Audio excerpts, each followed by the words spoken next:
పూరా లోకల్. ఖురాన్ లో ఉందా ముస్లిమ్స్ ఆల్కహాల్ తీసుకోవాలి, మత్తు పానీయాలు సేవించాలి అని ఉందా? ఖురాన్ లో ఉందా? చూడండి, ఖురాన్ లో మత్తు పానీయాలు సేవించకూడదని ఉంది.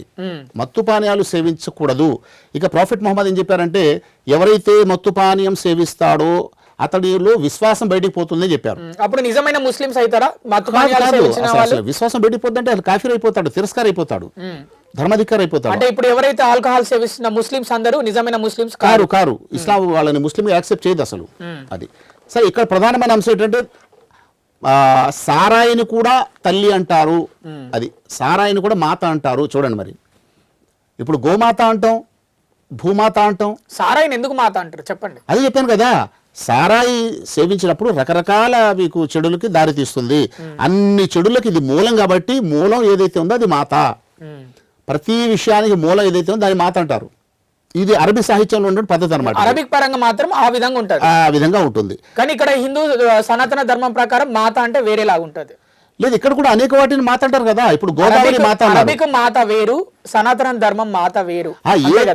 లేదు, అరబిక్ లో ఏ కారణం చేత దేన్నైనా మాత అంటారో అదే కారణం చేత భారతదేశంలో కూడా మాత అని అంటారు. ఇప్పుడు గోదావరి మాత. భారతదేశంలో అలా ఎందుకు అవుతుంది? అక్కడ కేవలం 4500 సంవత్సరాలు అరబ్ దేశంలో అప్పుడు మొదటి మాత అక్కడ అవతరించారు. కానీ భారతదేశంలో దాదాపు ఇక 6000 సంవత్సరాలు ఇక లెక్కనే లేవు. ఎప్పుడో పుట్టింది సనాతన ధర్మం. అక్కడ ఇక్కడ ఇలా కంపారిజన్ చేస్తారు. దానికి ఇలా చెప్పొచ్చు భారతదేశంలో దేన్నైతే మాత అంటారో అరబులో కూడా దాన్ని కూడా మాత అంటారు. ఇలా చెప్పాలి, ఎందుకంటే ఇది ముందు ఆ తర్వాత ఉంది కాబట్టి. భారతదేశంలో పుట్టిన ధర్మమే మొత్తం ప్రపంచం అంతా ఇప్పుడు ఎగ్జాక్ట్. ఎందుకంటే అది ఆల్రెడీ దాని మీద నా చాలా వ్యాసాలు ఉన్నాయి, నా ప్రసంగాలు కూడా ఉన్నాయి. ధర్మము ఏదైతే ఉందో, ఉదాహరణకి ధర్మ గ్రంథాలు తీసుకోండి. ఇక్కడ చాలా మన ధర్మ గ్రంథాలు చూస్తున్నాం కదా. ఇది వేదాలు ఉన్నాయి, ఉపనిషత్తులు ఉన్నాయి, భగవద్గీత ఉంది, Bible old and new testament ఉంది, ఖురాన్ ఉంది, ఇంకా చాలా గ్రంథాలు ఉన్నాయి. ఈ గ్రంథాలన్నింటిలో మొట్టమొదటిసారిగా బాగా ప్రాచీనత కలిగి ఉన్నటువంటి గ్రంథం ఏది అంటే అందరు చరిత్రకారులు ముక్తఖండంగా వేదాలని చెప్తారు. వేదాలే ప్రారంభ గ్రంథాలు. అది కాబట్టి ఆ తర్వాతే చాలా గ్రంథాలు అవతరించాయి చాలా చాలా ప్రాంతాల్లో. కాబట్టి ధర్మానికి మూలం ఏది అంటే వేదమని చెప్పాలి, ఎవరైనా చెప్పాల్సిందే. అది కాబట్టి ఆ వేరే గ్రంథాల్లో ఉన్న విషయాలు ఏవైతే ఉన్నాయో అవన్నీ వేదాల్లో చెప్పబడిన, ఆల్రెడీ అక్కడ చెప్పబడిన విషయాలు వేరే ప్రాంతాల్లో చెప్పబడ్డాయి. అంటే కాపీ కొట్టిరంటారు? కాపీ కొట్టడం కాదండి. ఇక్కడ మరి ఇక్కడ చెప్పిన గ్రంథాలలో ఉన్న విషయాలు అక్కడ ఎలా ఉంటాయి? ఎందుకంటే అండి, చూడండి, భగవద్గీతలో నేను ధర్మం నశించినప్పుడల్లా నేను అవతరిస్తుంటాను. ఎక్కడెక్కడైతే ధర్మం నశిస్తుందో అక్కడ నేను అవతరిస్తాను, సజ్జనులు కాపాడుతాను, దుర్జనులను నశింపజేస్తాను చెప్పాడు.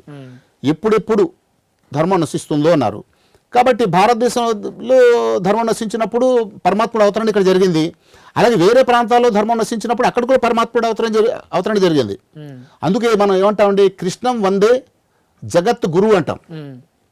అంటే జగత్తు అంతటిలో ఎక్కడెక్కడైతే స్క్రిప్చర్స్ ధర్మగ్రంథాలు వచ్చాయో అవన్నీ కూడా ఇచ్చింది ఒక పరమాత్ముడే. అది కాబట్టి ఆ సోర్స్ మూలం ఏదైతే ఉందో అదొకటే.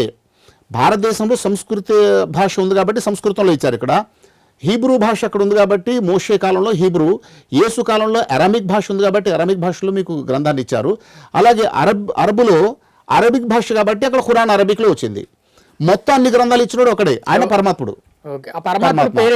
పరమాత్మ ఇక్కడ మనం శ్రీకృష్ణ పరమాత్మని ఇక్కడ చెప్తాం. అతడిని పరిశుద్ధాత్మ అని చెప్పేసి మన బైబిల్లో చెప్తారు. అతడిని ఖురాన్ గ్రంథంలో వచ్చినప్పుడు రూహుల్ అమీన్, రూహుల్ ఖుదుస్. రూహ్ అంటే ఆత్మ, ఖుదుస్ అంటే పవిత్రమైన ఆత్మ. సేమ్ ఆ లాంగ్వేజ్ పరంగా పేర్లు వేరు కానీ క్యారెక్టర్ మాత్రం ఒకటే.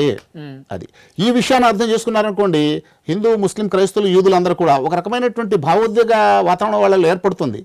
ఒకే మూలం నుండి గ్రంథాలు వచ్చాయి కాబట్టి మనందరం ఒకటే అనేటువంటి భావన ఏర్పడుతుంది. కానీ అది లేదు కదా. ఇప్పుడు పెద్ద ప్రాబ్లం ఏంటంటే వేదాలు ఇచ్చిన దేవుడు వేరు, వేరే గ్రంథాలు ఇచ్చిన దేవుడు వేరు అనే భావాలు రావటం వల్ల, పైగా మా గ్రంథమే పవిత్రం మీ గ్రంథం ఏమీ కాదు అని పరస్పరం మాట్లాడుకోవడం జరుగుతుంది. ఎవరి గ్రంథాలు వాళ్ళకి పవిత్రమని భావిస్తారు అంటున్నారు. అలా కాదు, అన్ని పవిత్రమైనవే.